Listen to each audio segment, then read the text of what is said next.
She is a mother of three. Two of them were boys and they became Marines. She was raised by a Marine and she married a Marine. So those two boys went in the Marine Corps. She's been involved in a number of deployments throughout her career as a wife of a Marine Corps officer. She was one of the co-founders of the Semper Fi Fund and its amazing charity. She endured 9 more deployments with her sons and her husband. Just think of the saying goodbyes for a deployment. And then the worst thing happened. She and her husband, John Kelly, who's the commander of the U.S. Southern Command, responsible for military operations in Caribbean, Central and South America, they endured what some of you can experience, the rest of us can't. They lost their son, Robert, in Afghanistan in November 2010. Please help me welcome our guest of honor, Karen Kelly.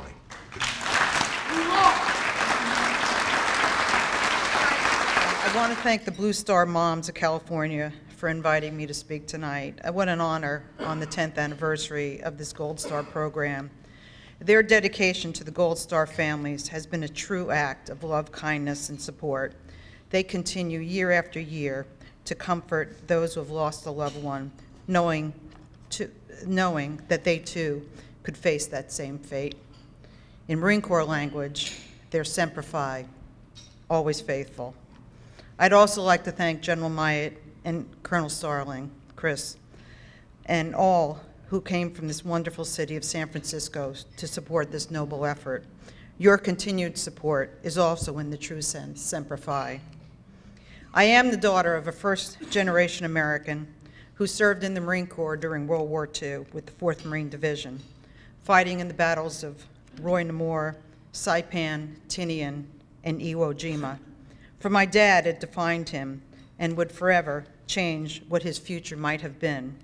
He continued his life of service in the U.S. Coast Guard Reserves and also as a police officer in my home state of New Jersey. I've been a Marine wife for 38 years and now living in my 27th home.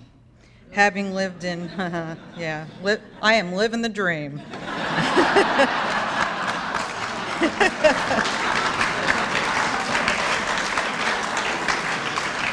I've lived in 6 different states and 2 different countries.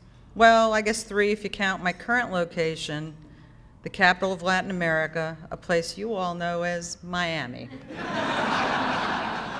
My husband and I proudly raised our 3 children, and as General Myatt said, both sons decided to follow in their dad's footsteps and became Marines, while my daughter is now working for the American Red Cross at Walter Reed Bethesda. My husband is the current commander of Southern Command with responsibilities for Latin America, Caribbean, and the headache of Guantanamo Bay. I'd like to share a few stories with you and some meaningful moments from the 38 years of my life.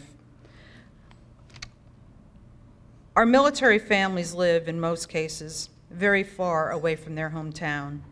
They leave behind their moms and dads and their sisters and brothers, everything that is comfortable and familiar to them. Prior to 9/11, most of our servicemen and women went on routine overseas deployments. These deployments were almost always like clockwork, and most of the time you knew the date of departure as well as the date of return. There were occasional deployments that were not so predictable, such as Beirut, Panama, and the Gulf War. With these deployments came enormous stress and fear, and for the past 13 years, that stress and fear has become a constant in their lives. Their stress comes every day as they look down the street, hoping not to see a white van approaching theirs or their neighbor's house. to inform them of a death. When the phone rings, fear hits them. They suddenly stop, hoping it's not a call to tell them of an injury. They continue on, though, raising their kids and supporting their husbands and wives, and ultimately our nation. In my eyes, these families are truly the unsung heroes of this nation. The average age of a military member is 28. 56% of them are married. Of the 1 million total military children, 68% are under the age of 11. In 2002, my husband received orders to serve as the Assistant Division Commander of 1st Marine Division at Camp Pendleton. The winds of war were blowing, and you could feel the anticipation in the air, wondering what was to come. I found out very quickly that the division commander, General Jim Mattis, was not married, nor did he have any plans to get married. With that realization, feet definitely planted on the ground, I began with his blessing to serve as the senior wife of the division. We watched as 20,000 Marines and Navy corpsmen, along with our reserves, leave Camp Pendleton in the spring of 2003 for Iraq. It was the first time that so many families had remained on a base during a war. In past conflicts, most families returned to their hometowns. From the moment the Marines left, there were challenges. We all knew that our Marines were prepared and ready for combat. Our family programs, however, were on a peacetime footing, and it would quickly become very clear that it would be up to the Marines and the wives left behind to help with the changes that would meet the needs of our families. Every day was a learning experience. There were discussions about what actions would be taken in the event of mass casualties. Some of us remembered very clearly the 1983 attack on our Marines and sailors in Beirut, Lebanon. We talked about base security. We also talked about what kind of support there would be for the families of those who would be killed or wounded. Never in my many years of being married to a Marine did I face such an uphill challenge. Every day seemed to bring a crisis, only to be surpassed by the next day's events and a new crisis. The division's multitude of issues was handled with the outstanding cooperation of the Marines, the base, the Naval Hospital, and our family services, along with many of the wives who were able to step up to volunteer. It was a remarkable group. Theirs was a can-do attitude for everything. They stepped in as soccer coaches and Boy Scout leaders, practically anywhere their husbands or the Marines had volunteered. Our Marine and Navy wives were problem solvers. They were strong, and there wasn't anything they ever said no to. We all agreed we had one mission: to send nothing forward. When our wounded began to come home, there was never an empty waiting room. It didn't matter what time the medevacs came in. Our troops were welcomed by Marines and some of the wives from the unit. They were there not only to show that they cared, but to help fill whatever request was asked of them. Many of the troops, though, were just silent. They asked for nothing. Their silence was something at the time that most of us didn't understand. I would come to understand what that silence meant during a regimental change of command in the summer of 2003. This regimental unit had just returned from Iraq. As the troops began to march past their new commander in a pass and review, they turned eyes right and gave him a salute. I have seen hundreds of these ceremonies over the years, but none that affected me as much as this one. In their eyes, I saw for the first time the 1,000-yard stare, a look I would come to know as a sign for PTSD, their faces expressionless. It was a look that the photographer David Douglas Duncan had captured so vividly during the Korean War. I realized at that moment that their lives had changed forever because of where they had been and what they had seen. They had lost their innocence.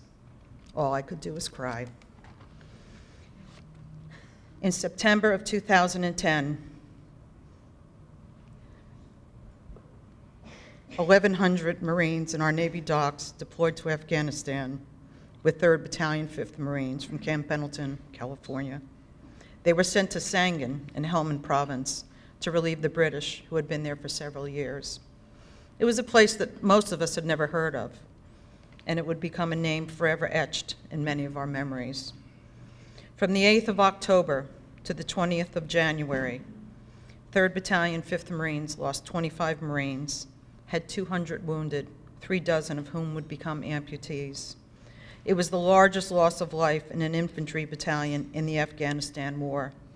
And as many of you know, one of the fallen was my son, Robert.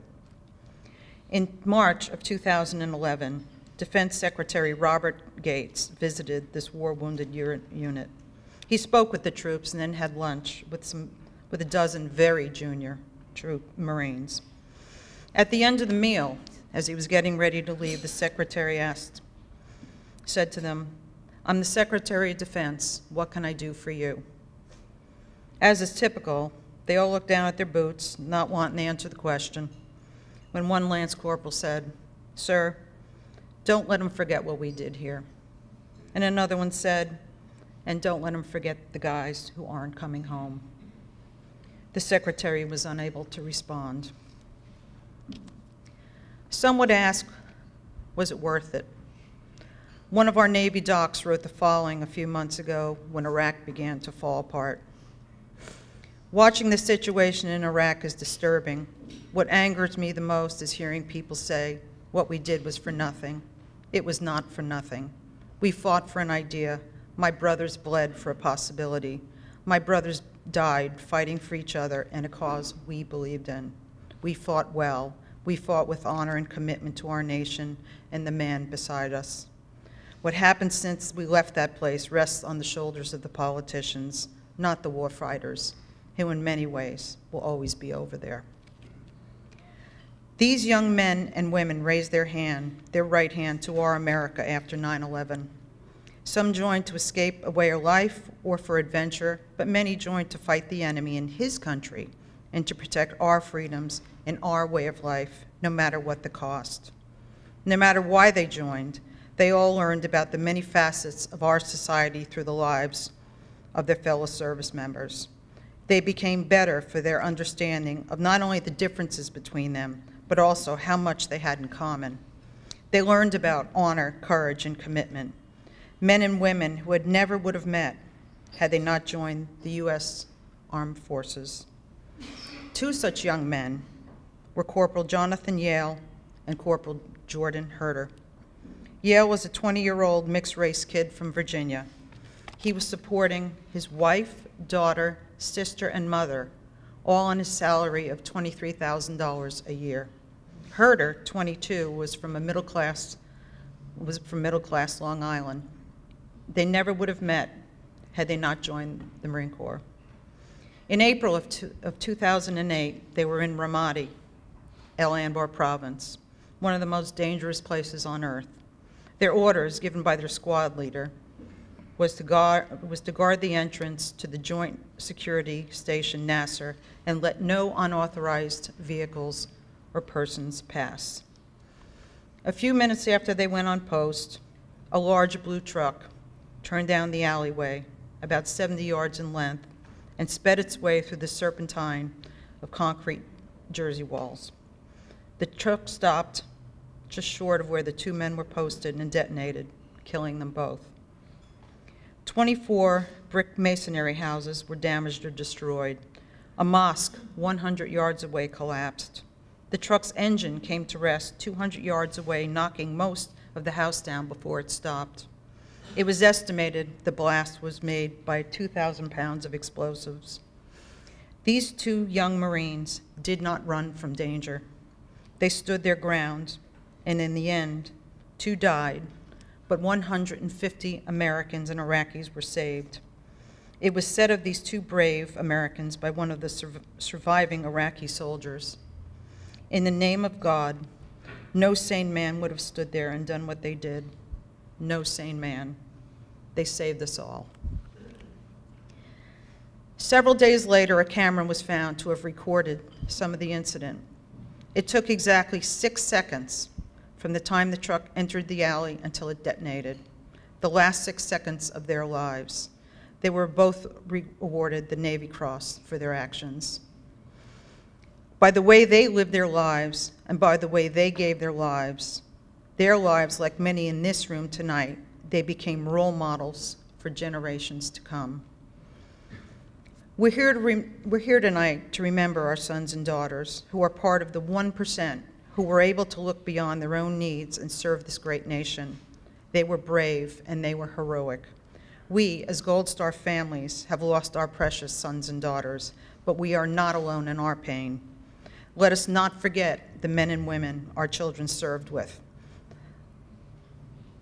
who also feel the loss and certainly feel the pain. They lost their brothers and sisters in arms, their friends, mentors, and confidants. They lost their leaders. Like us, they will never forget. We all remember them in different ways. Their fathers remember them as the committed young person with a sense of duty to that place and that time. Their brothers and sisters will remember them as their best friends, protectors, and playmates. I will remember my son through a mother's memories, his wonderful smile with that twinkle in his eye, and now through the many stories from the men who he served with. We, like our children, are now meeting people and forming bonds with people we never would have met. Like them, we have gained strength and courage from them and each other. It is my hope that each of us goes forward to make them as proud as they made us. Thank you very much. Semper Fi.